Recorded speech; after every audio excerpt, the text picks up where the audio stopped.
Welcome to my YouTube channel. Friends, आज हम इस वीडियो में देखेंगे कि मर्चेंट सर्किल क्या होता है और मर्चेंट सर्किल में जो हम फोर्स और एंगल्स को का एनालिसिस करते हैं उनको कैसे याद करेंगे, क्योंकि गेट एग्जाम के पॉइंट ऑफ व्यू से ये बहुत ही इंपॉर्टेंट है। मर्चेंट सर्किल से हमेशा 2 मार्क्स का क्वेश्चन आता है जिसमें फोर्स कैलकुलेशन के लिए आता है। दूसरा है कि जो एंगल जो होते हैं उसमें दो दो टाइप के सिस्टम होते हैं, हमें एएसए और ओआरएस सिस्टम। तो एएसए सिस्टम क्या होता है कि जो हमारे रेक एंगल होते हैं वो दो होते हैं, जो एक बैक रेक एंगल होता है, एक साइड रेक एंगल होता है। ऑर्थोगोनल में क्या होता है, हमारे ऑर्थोगोनल रेक सिस्टम में एक ही एंगल होता है जिसे ऑर्थोगोनल रेक सिस्टम बोलते हैं, ऑर्थोगोनल एंगल बोलते हैं रेक एंगल। तो सारे जितने भी हमारे फोर्सेस हैं वो एक ही एंगल से कैलकुलेट होते हैं जिसे बोलते हैं ऑर्थोगोनल रेक एंगल। तो जो हमारे दो एंगल एएसए सिस्टम में दिए होते हैं उनको एक एंगल में कैसे कन्वर्ट करेंगे, उनको हम ट्रिक के थ्रू जानेंगे कि उस ट्रिक से कैसे एंगल्स को कन्वर्जन करते हैं। सबसे पहले देखते हैं कि मर्चेंट सर्किल क्या होता है। मर्चेंट सर्किल में क्या करते हैं, जो हमारे जितने भी फोर्सेस होते हैं उनको एक सर्किल की हेल्प से और एंगल को सर्किल की हेल्प से हम निकालते हैं। सबसे पहले हम मर्चेंट सर्किल ड्रॉ करेंगे, फिर उसके बाद में देखेंगे कि एंगल और फोर्स को कैसे कैलकुलेट करेंगे। जैसे ये टूल हो गया हमारा, दिस इज टूल। अब यहाँ से क्या होगा, ये टूल क्या करेगा, कटिंग करेगा तो यहाँ पे क्या होगा, एक फ्रिक्शन फोर्स लगेगा जिसे एफ से डिनोट करेंगे। यहाँ से एंगल बनाएगा ये अल्फ़ा। ये रेक फेस होता है, ये वाला इसका रेक फेस होता है, तो ये अल्फ़ा रेक एंगल होता है। उसके बाद में ये 90 डिग्री से एक नॉर्मल रिएक्शन फोर्स आएगा एन। उसके बाद इनका क्या होगा, एक रिजल्टेंट भी आएगा जिसे आर से डिनोट करते हैं। यहाँ पे एंगल जो बनता है बीटा, इसे बोलते हैं फ्रिक्शन एंगल। और उसके बाद में जो यहाँ से एक और कंपोनेंट जाता है फोर्स का, ये होता है एफ एस, जिसे बोलते हैं शियर फोर्स। और उसके 90 डिग्री जस्ट होता है एफ एन, जिसे बोलते हैं नॉर्मल फोर्स, ये होता है एफ एस। और ये जो एंगल बनाता है यहाँ से, ये फाई, मतलब ये शियर एंगल होगा। उसके बाद में ये एंगल हम कैलकुलेट करते हैं, ये होता है बीटा माइनस अल्फ़ा आता है। और यहाँ पे एक और ये होता है कंपोनेंट फोर्स का, ये जिसे बोलते हैं कटिंग फोर्स, और ये होता है थ्रस्ट फोर्स। ये होता है एफ टी, ये वाला एंगल, ये सॉरी ये कंपोनेंट, और ये एंगल, ये कंपोनेंट होता है कटिंग फोर्स एफ सी। तो फ्रेंड्स, हमने सबसे पहले देखा है कि जो मर्चेंट सर्किल है उसमें फोर्स और एंगल्स को कैसे दिखाते हैं।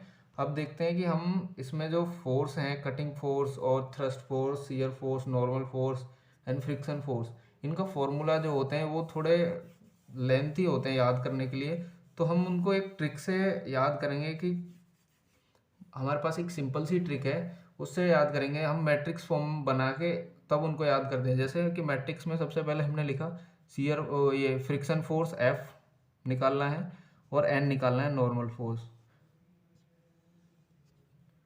तो फ्रेंड्स, हमने देखा कि मर्चेंट साइकिल में जो हमारा फ्रिक्शन फोर्स और नॉर्मल फोर्स है, दोनों एक दूसरे से कोरिलेटेड थे। वो भी, और उनके बीच का जो एंगल था, जो एंगल उनसे रिलेटेड था, वो था वो क्या बोल रहे हैं, रेक एंगल था। तो रेक एंगल के ही टर्म में हमारा साइन और कॉस के कंपोनेंट आएंगे। तो हम यहाँ पे पहले मैट्रिक्स बनाते हैं। तो मैट्रिक्स क्या होता है कि यहाँ से एफ और एन आ गया, फ्रिक्शन फोर्स और नॉर्मल फोर्स। उसके बाद यहाँ पे लिखते हैं हम कटिंग फोर्स और थ्रस्ट फोर्स को। सबसे देखा कि इन दोनों के बीच में जो एंगल था वो शियर एंगल, वो रेक एंगल था। तो यहाँ से यहाँ लिखेंगे पहले sine sine alpha first row में, और कॉस अल्फा। उसके बाद इसमें क्या करते हैं कि हम ये पहली रो लिखने के बाद में इस फर्स्ट रो का हम डिफरेंशिएशन करेंगे। तो साइन का डिफरेंशिएशन क्या होता है, कॉस, तो ये हो जाएगा कॉस अल्फा। और कॉस का डिफरेंशिएशन होता है माइनस साइन, तो माइनस साइन अल्फा। तो हमें यदि क्वेश्चन में दिया हुआ है कटिंग फोर्स दे रखा है और थ्रस्ट फोर्स दे रखा है और रेक एंगल दे रखा है, अब हमें पूछा है कि हमें फ्रिक्शन फोर्स निकालना है। तो फ्रिक्शन फोर्स का हम फॉर्मूला लगाएंगे, रो वाई कॉलम, मतलब सिंपल रो कॉलम ऑपरेशन लगाएंगे। तो ये हो जाएगा F C sine alpha plus F T cos alpha. फिर एन का फॉर्मूला यदि निकालना हो तो हम सीधे यहाँ से निकाल लेंगे, F C cos alpha minus F T sine alpha. तो फ्रेंड्स ये सिंपल ट्रिक है, हमारे पास एक मैट्रिक्स फॉर्म बनाई हमने, उसके बाद में दोनों फॉर्मूले को देख लिया कि ये दोनों फॉर्मूले को कैसे वो करेंगे। तो हमें ज़्यादा याद करने की ज़रूरत नहीं है, बस ये रखो कि एक मैट्रिक्स यहाँ बनाना है हमें, कॉलम मैट्रिक्स एक यहाँ पे फ्रिक्शन फोर्स नॉर्मल फोर्स लिखना है। यहाँ पे ये कॉमन ही रहेगा क्योंकि शियर फोर्स और कटिंग फोर्स ये चेंज नहीं होता है, यहाँ पे उसमें भी रहेगा शियर वाले में और हमारा नॉर्मल फोर्स वाले में।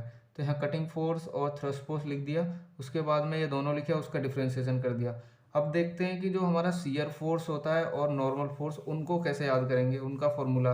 यदि क्वेश्चन में हमें शियर फोर्स निकालने के लिए बोल रहा है और एंगल दे रखा है हमें रेक एंगल, और एक कटिंग फोर्स और थ्रस्ट फोर्स दे रखा है, तो हम शियर फोर्स कैसे निकालेंगे। तो सबसे पहले इसमें हम एन लिखेंगे, एफ एन मतलब नॉर्मल फोर्स जो होता है, और एफ एस शियर फोर्स। उसके बाद इसको चेंज नहीं करेंगे, इसको एज इट इज रखेंगे। अब देखना कि इन दोनों के बीच में एंगल जो था, एंगल जो रिलेटेड था इनसे, शियर एंगल था, तो शियर एंगल लिखेंगे मतलब यहाँ पे साइन अल्फा, साइन फाई और कॉस फाई। फिर से क्या करेंगे, इसका डिफ्रेंशिएशन करेंगे, साइन फाई का क्या हो जाएगा कॉस फाई, और कॉस फाई का हो जाएगा माइनस साइन फाई। अब हमें एफ एन की वैल्यू यदि निकालनी हो, एफ एन का यदि फॉर्मूला निकालना हो, तो डायरेक्ट हम क्या करेंगे, रो कॉलम ऑपरेशन लगाएंगे, F C sine phi plus F T cos phi. उसके बाद एफ एस का फॉर्मूला, शियर फोर्स का फॉर्मूला यदि निकालना हो, तो F C cos phi minus के एफ टी साइन फाई। तो फ्रेंड्स ये दो ट्रिक हैं हमारे पास, मैट्रिक्स फॉर्म में बनाओ और आराम से इनको याद कर सकते हैं, क्योंकि 2 नंबर का क्वेश्चन इसमें आता ही आता है।